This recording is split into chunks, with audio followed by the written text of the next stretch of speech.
Hey, Immigrantly family, this is Saadia Khan. I have some great news for all of you. We recently launched our newsletter, which comes out 3 times a week. It's called Hyphenly, which is our no fluff newsletter with hot takes, heartfelt stories, and all the feels of living in between cultures. Come for the nuance, stay for the vibes. You can find the link to subscribe in our show notes. Don't forget to subscribe.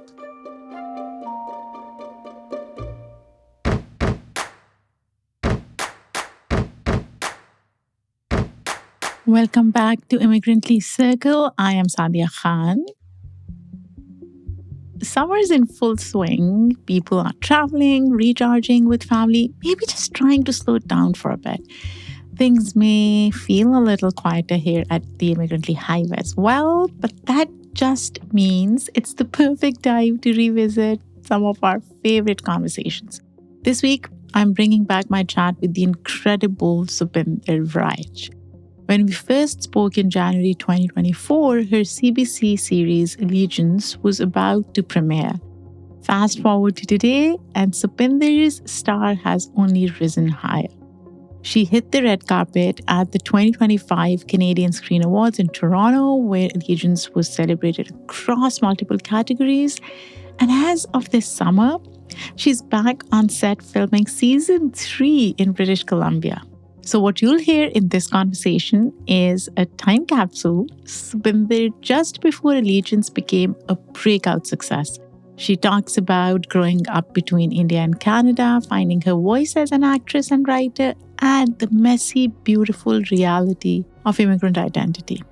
Before we dive in, a quick note. I recently launched my own Instagram at It's Saadia K, ITSSAADIAK, where I share the things I love, the stories I live, and sometimes even try to educate. It's the unfiltered me, with plenty of guest appearances from my cat. So please follow along if you would like to see more behind the scenes of Immigrantly and beyond. A little window into who I am. Now here's my conversation with Supinder Wraich circa January 2024. Come back next week for a brand new Immigrantly episode. Take care and be kind to yourself and to others.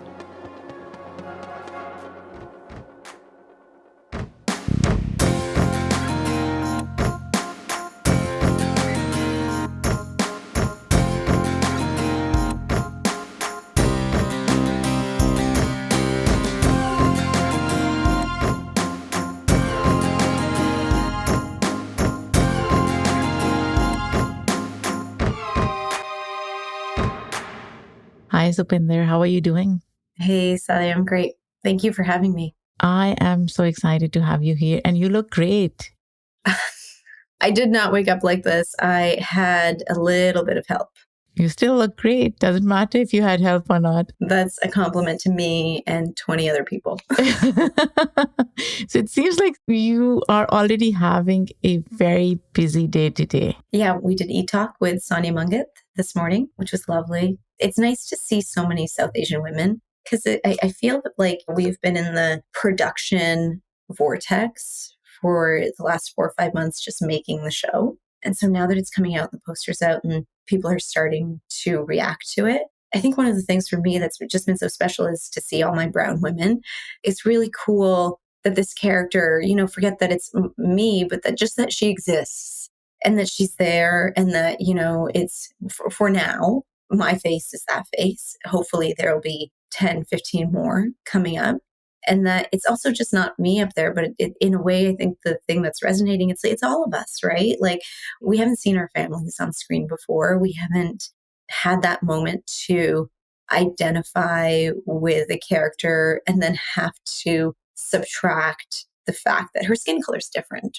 And so that I think that those things are really neat, that we really get to put ourselves into Sabrina, because that's how I watch films. I, find a character that I identify with and then go through the story with that character.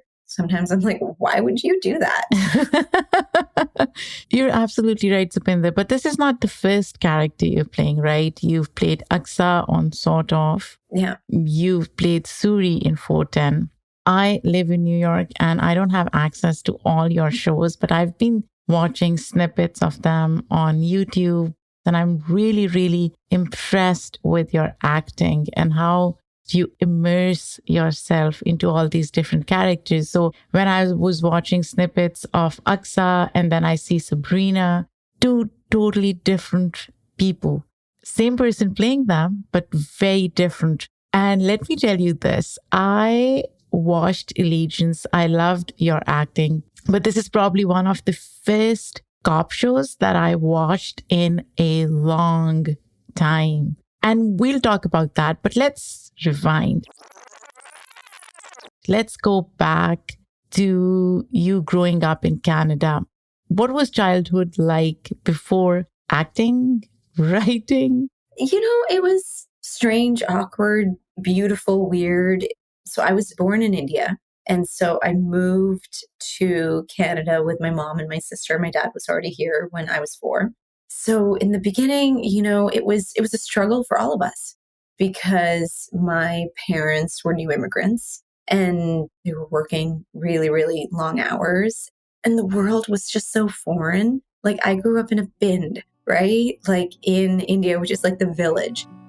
So imagine like coming from that when you're 4 to a city. Not even a city, like we lived in a small apartment complex. I'd never even seen an apartment before. Like I just remember being 4 years old and trying to open all of the doors of everybody's apartment because it didn't make sense to me that other people also lived in the same unit. Yeah, like life was, I think, but like a little bit hectic as we were all kind of figuring it out and where we belonged. And then the other thing was, people ask me like, how did I come to acting? And I watched a lot of TV. Like I remember, coming home from school and my parents were still both at work. And so TV was kind of like my babysitter, my teacher, my aspiration, like all of those things. And I think that's partially where I got into wanting to be an actor. Then the other thing is like, when you grow up in a household where your parents have immigrated, I think of like Laszlo's like hierarchy of needs.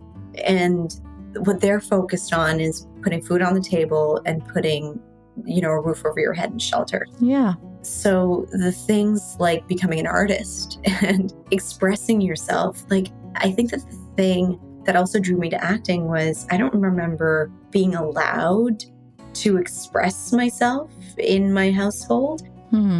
Just because with, bless their hearts, they had no space for it. They didn't know what to do with their feelings. Yeah, because probably they were going through so much of disorientation in a way. As an immigrant, I can totally relate to it because initially when we came to the US, I was so lonely and so depressed. A lot of times I see kids of immigrants talk about being distant from their parents, which makes a lot of sense to me. It happens to a lot of kids of immigrants. But I feel like as immigrants, we are forcing ourselves or creating that space to meet our psychological needs. And in that process, we almost forget that our kids need us too. And that's, I guess, the interesting irony of immigration. It's by choice, but then there are so many different layers to unpack that people don't talk about often. Mm-hmm. Was your a strict household? I would say yes and no. I definitely realized there was a difference between being a girl in my household and being a boy in my household. And so it was strict around the things that you would think that South Asian parents would be strict around. Like I wasn't allowed to have boys call the house. I remember being in like grade 5 and I had a boyfriend and he would raise the pitch of his voice when he would call the house to sound like a girl. You work around it. But it was interesting because my parents, they got married in 1984 and theirs was a love marriage in Punjab at the time. And so there were things that they were oddly open to in terms of like, I did the school play at school and they wanted us to be involved in extracurricular activities. And I think that part of it was that they owned their own business. So my mom and my dad opened up a trucking school. And so they had the world come through their doors and meet them, and people share their stories, especially because trucking is such an interesting career because it's a second career for most people. So a lot of people that come to trucking have lived a life and then, they decide, okay, I'm done with this one job and I'm going to move into another career. I kind of attribute the people that walked into the doors of that business and they came and they talked about their divorces. They talked about their family relationships. And I think it opened up my parents' world in a really beautiful way to allow them to see a different future for us than perhaps parents who come here and they work as accountants or lawyers or doctors and say, okay, now my child has to do this because I did this. Because I remember when I talked to them about wanting to go into the arts, their response was really beautiful. And it was just like, we don't know. Huh. They're like, we came and we made our way here and we utilized the resources that we had. And, we went into the industry that people told us was safe. And so if this is what you want to do, go ahead and do it. But we're not sure that we can help you in the way that if you wanted to be a doctor or a lawyer, we know we can help pay for school and all of those things. They were just like, we don't know this industry. But it was kind of nice because they left me alone in that sense. And I think that that's the other thing when you're children of people who've immigrated, you get left alone a lot. In a good or a bad way? For me, I think it was good because it really helped me find a lot of autonomy in terms of just figuring out like, okay, this is what I want to do. And this is how I would get there. And because they were so immersed in their jobs and trying to make a living, I could hide things from them easier than parents who are a little bit more helicopter and involved. And so for good and for bad, like I kind of hid this thing that I wanted to do for a while. Like, remember I got a part in a music video when I was in high school and it shot overnight. And I think I lied that it was like a school trip. And then like overnight, just by myself, I went and shot this music video and then went to school the next day because I was kind of figuring it out. Like, this is the thing that I want to do. And how do I get to do it?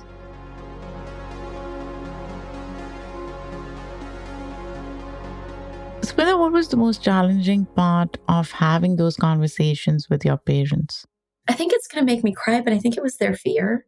And also, I think in the beginning, there was this want to please them, this want to, oh, like I booked a commercial or, oh, I booked a role in a TV show. And like, I kind of had an idea that it was, it goes like this, right? But it just never felt like now I think, over 10 years of me doing this, it feels like when I watch a show with my mom, unfortunately, we've lost my dad. And that's hard because he would have been so proud in this moment. But yeah, I think it was like, I really wanted to be like, oh, I want to do this thing. And look, here it is. Right. And so in the beginning, when you're working and you're booking like a small appearance or recurring and they watch it and they're like, oh, you were great. But it didn't feel like it was almost good enough. Do you think it felt that it wasn't good enough to you and you were probably projecting it on your parents, or did they verbalize that feeling?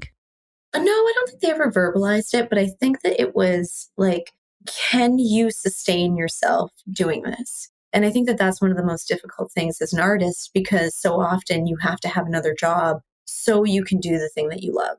And I think so for a very long time, that was the case for me. And that was the case for my friends. And even now, I still have a hard time being the lead of a show, letting go of the idea that I need to have a backup, that I need to have another job, because you just never know what direction this is going to go in. So I think that it wasn't verbalized on their end, but I don't think it was completely me. I think it was like, if this was a real career, it would be the only thing that you do. And that's not often the case.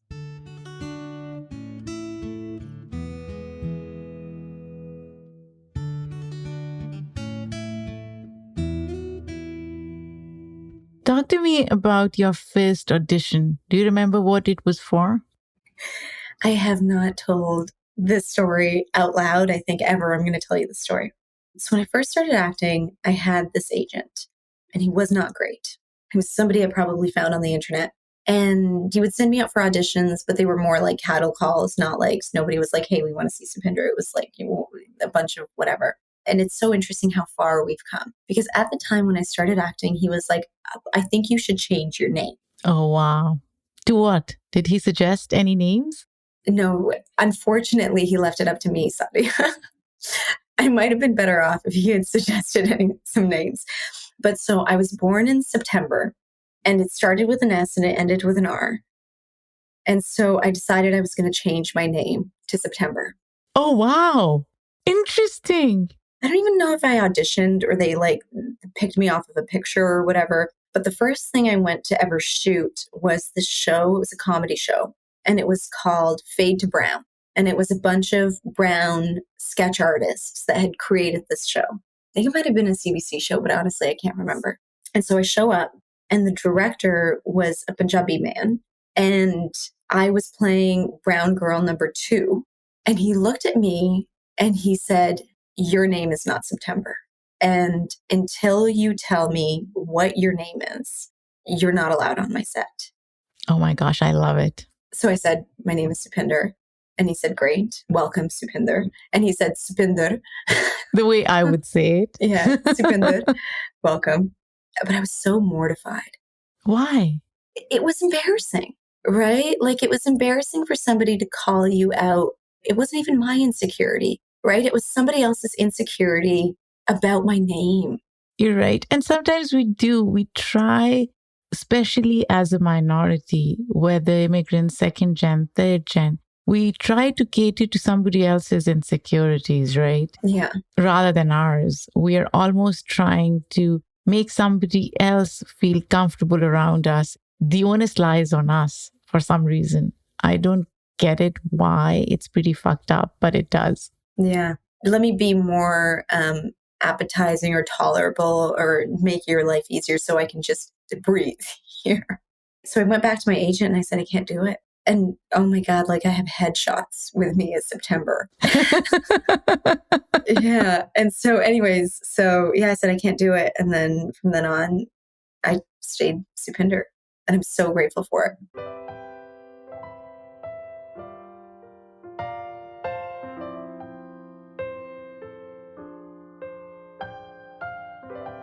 I was listening to one of your interviews and you talk about how you went for audition, you had blonde streaks in your hair, and the guy or whoever the person was auditioning, they said something like, "Oh, you should dye your hair black," because obviously in their mind, a South Asian person should look a certain way. And you didn't like that, right? You pushed back. Yeah. Why do you think it was important for you to push back then? It was important because that was how I was expressing myself at the moment. And I think that, for me, dyeing my hair back to black kind of made me two-dimensional.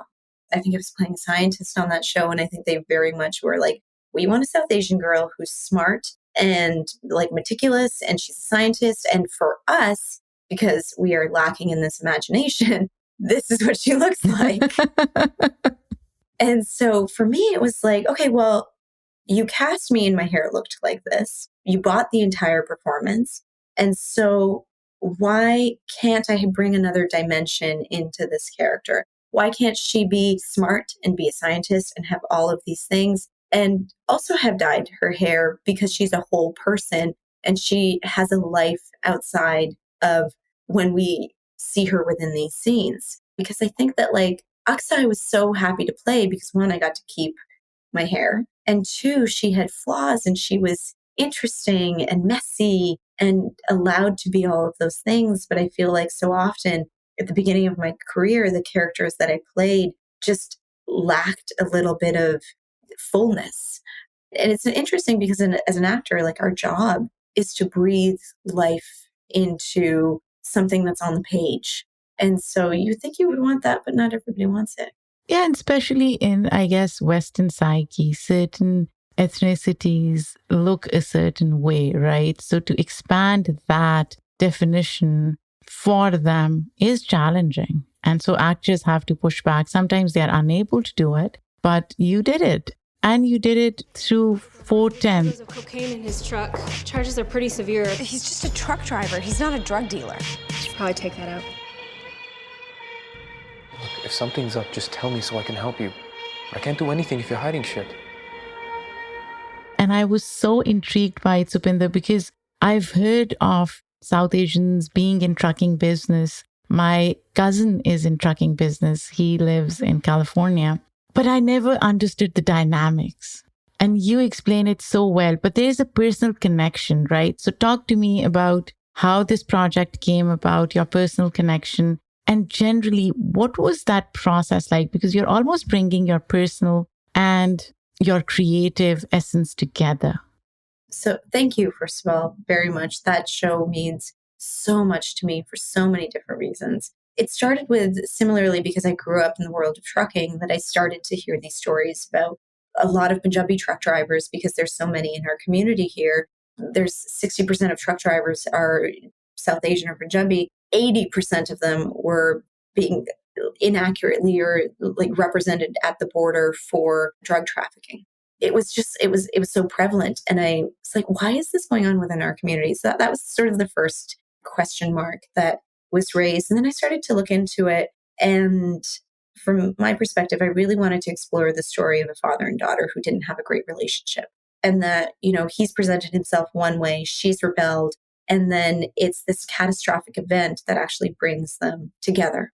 When he falls off of his pedestal, she gets to be who she is. I wrote that story, we shot it. And yeah, it's a show that's near dear to my heart. And then also, so we shot 3 episodes with CBC Gem.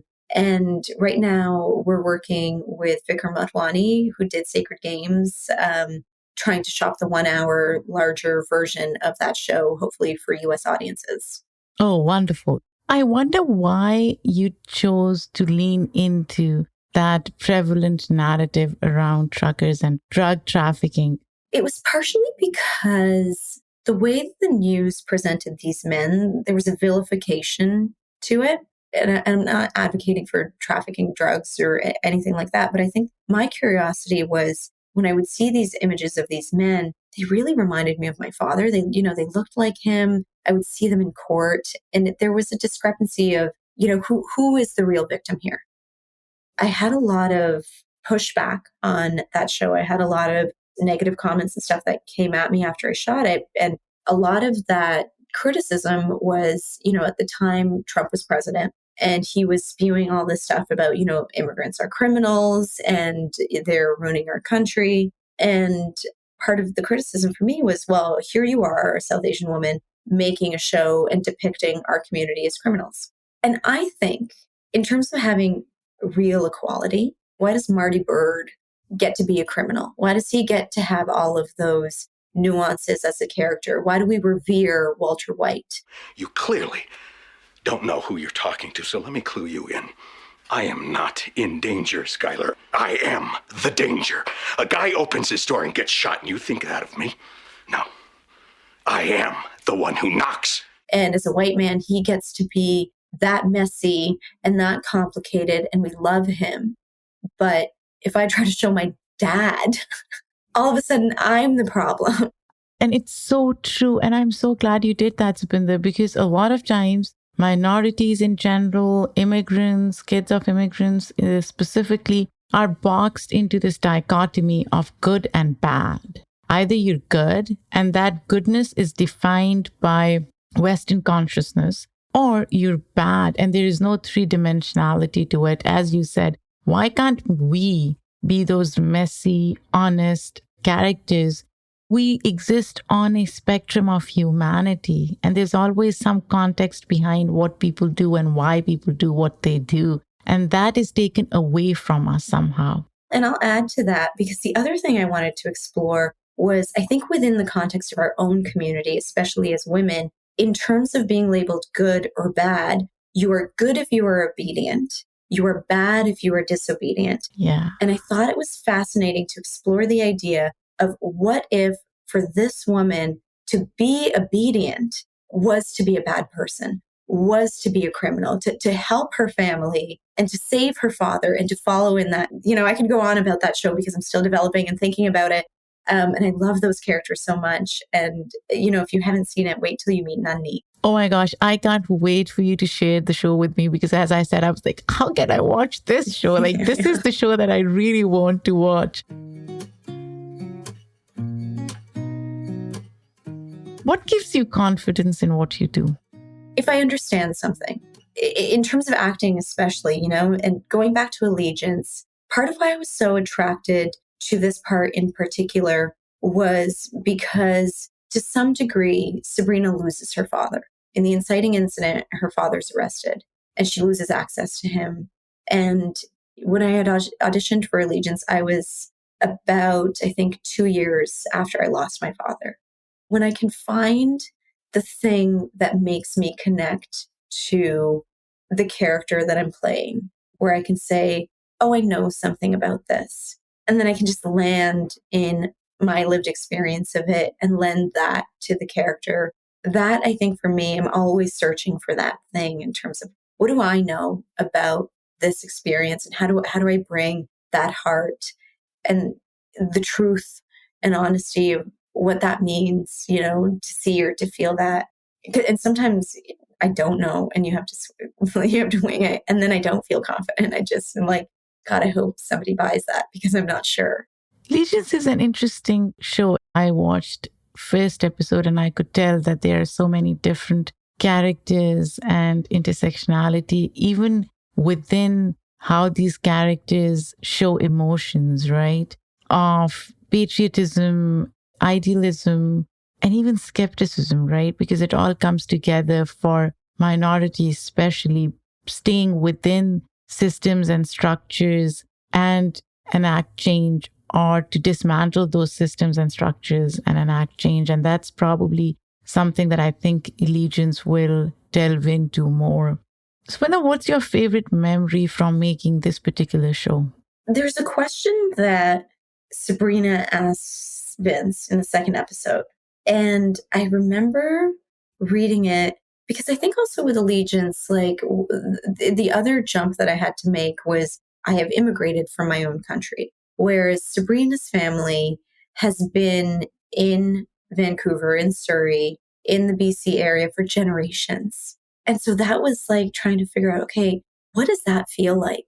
Like, what does that feel like when you look a certain way, but when people ask, like, where are you from? It's odd because your father was born here and you were born here. And so even though there might be an allegiance to a home country, and for me, there certainly is for Punjab, and I'm digressing here, but like during like the farmers' protest, I felt like my heart was there for them, that I wanted that win so badly. Like, so they, we do have these allegiances to where we come from and who we look like and our bloodlines and our language and our food and all of those things. So there's this moment when Sabrina asks Vince this question. And the question was, hey, you know that I'm not white, right? Because she's feeling insecure about these things that are happening to her. And she wants to open up this conversation with Vince. And I think it was one of those moments where I understood the difference between Supinder and Sabrina.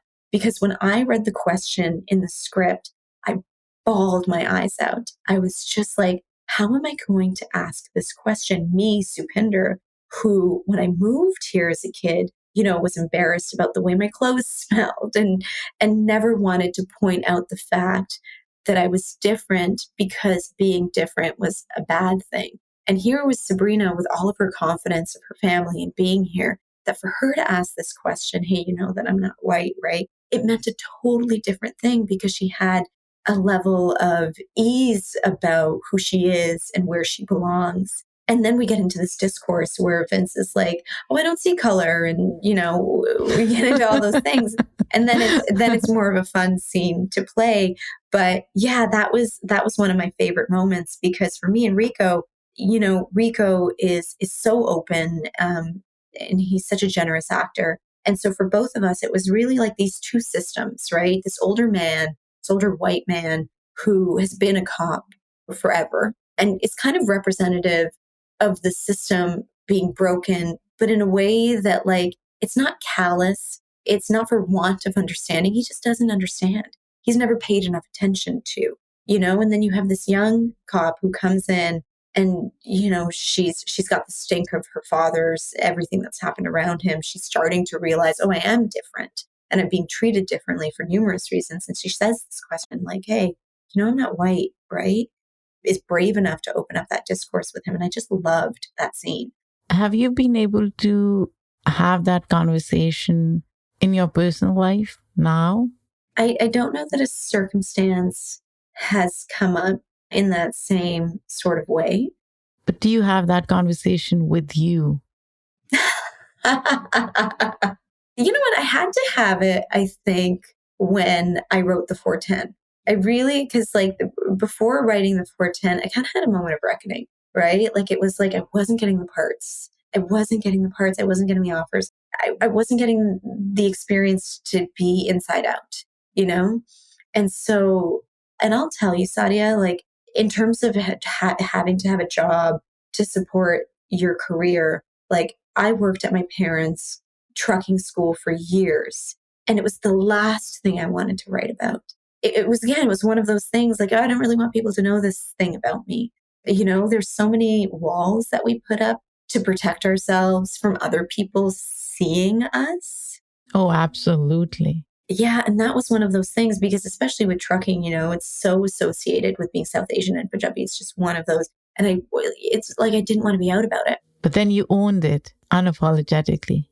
And then I had to have that moment of, okay, what makes me? Who am I? What am I interested in? What do I want to play? And it's so nice to hear people, and you haven't even seen the show, but you want to see the show, especially women that are just, they resonate with that story so much, because I think that was a moment where I was like, I need to be seen for who I am, and I can't hide from it. And I'll tell you, like from that moment on, it changed my career and put me on a trajectory that I hadn't been before, which is pretty awesome, you know, when you stop being afraid of letting people see you. Supinder, do you have any expectations from Allegiance? Is there anything that you really want people to take away from this show?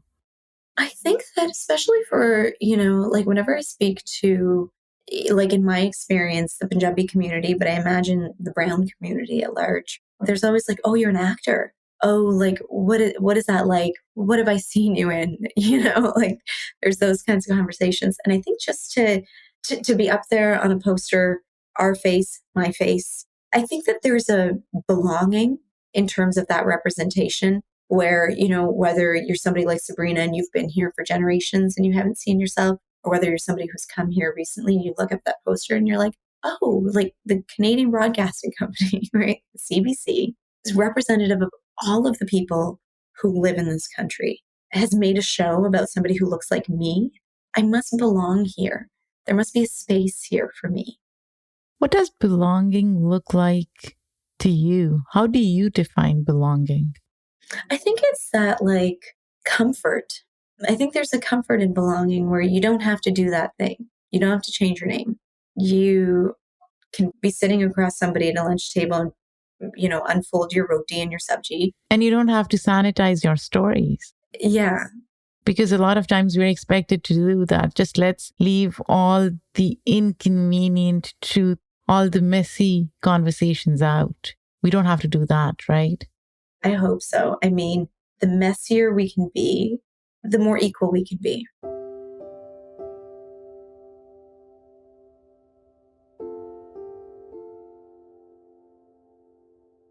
What does representation or transformation of it within yourself look like to you right now? I think in terms of transformation, I have a 1-year-old son. I'm going to cry. But I remember like being so embarrassed to learn my language or speak my language in public. And I'm now actively teaching Justin. You know, I made sure he had a Punjabi name, that it wasn't like, you're not going to be a Justin or a David, or you're going to be a Justin. And without fear, right? Like, I think there's a difference that like when I moved here and my parents were putting us in Punjabi school or at the Khalsa school or those things, I think there was a fear that we were going to lose our culture. As their children who were from India growing up here, that there was a fear of losing our identity. And I think what for me that's transformed into is a love of who I am and where I come from. And for Justin, it'll be like, there's not a fear of losing this language, but we love this language. Oh my gosh, you'll make me cry, Supinder.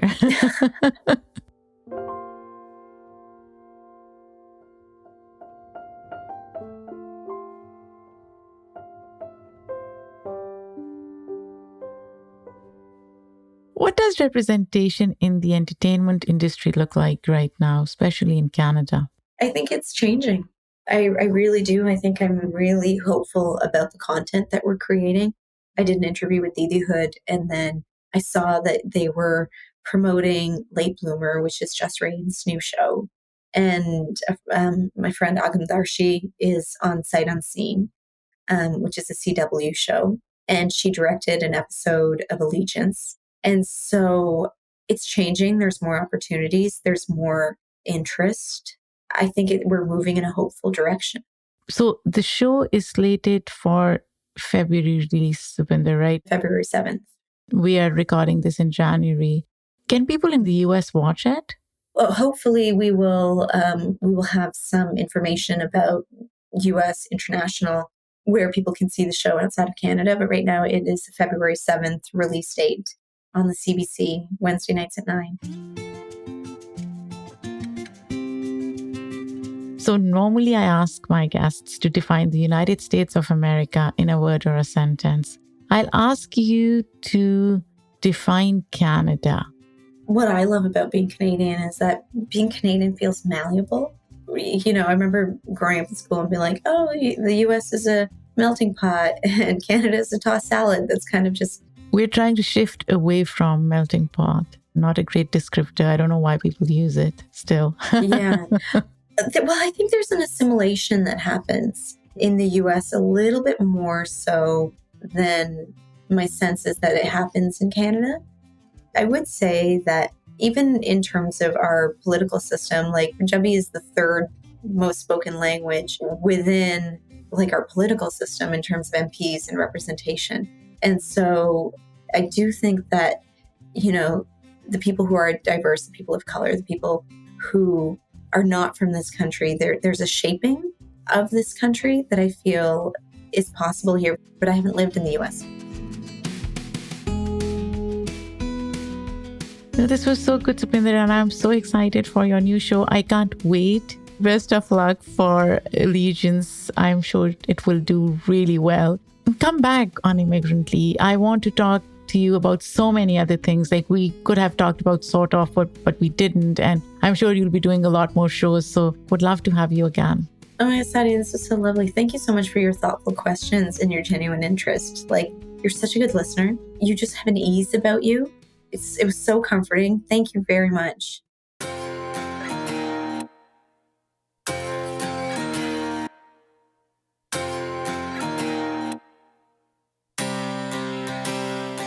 You know what? This was one of those conversations where I had to hold back my tears. These are our stories. This is who we are. This is how we process grief and integration, identity and belonging. A lot of times people will ask me about Immigrantly and what Immigrantly stands for. This is exactly what Immigrantly stands for. Shared humanity, human stories. Our focus is on humanizing communities and identities. I hope you enjoyed this conversation. I hope you check Supinder's work. She's an incredible actor. I have seen her in Sort Of, which is a great show. If you haven't seen it, go watch it on HBO. Allegiance, hopefully when we have availability in the US. And 410. Oh my God. If you want to just watch a snippet of it, go to YouTube and check it out. This episode was produced by me, written by Boba Kafshari and me. The editorial review was done by Shay Yu.